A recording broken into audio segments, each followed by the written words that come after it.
நடிகர் சிவகார்த்திகேயன் தயாரிப்புல நடிகர் ராதிகா சரத்குமார் முக்கிய வேடத்துல நடித்த படம் தான் தாய்க்கிழவி. இந்த படம் கடந்த பிப்ரவரி 27 திரையரங்குகள் முழுவதும் வெளியாகி ரசிகர்கள் மத்தியில வரவேற்பு பெற்று வந்துட்டு இருந்துச்சு.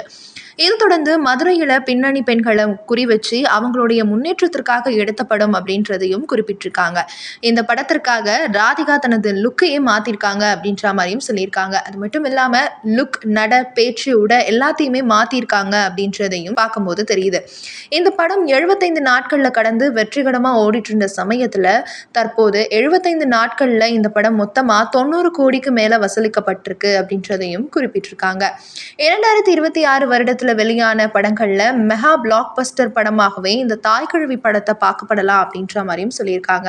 திரையரங்கங்கள்ல வெற்றி பெற்ற இந்த படம் முதன்முறையா விரைவில் தொலைக்காட்சியில ஒளிபரப்பாக போகுது அப்படின்றத சொல்லியிருக்காங்க. விஜய் டிவி இதை வாங்க போறாங்களாம். விஜய் டிவியில படம் ஒளிபரப்பாக போகுது அப்படின்றதையும் சொல்லியிருக்காங்க.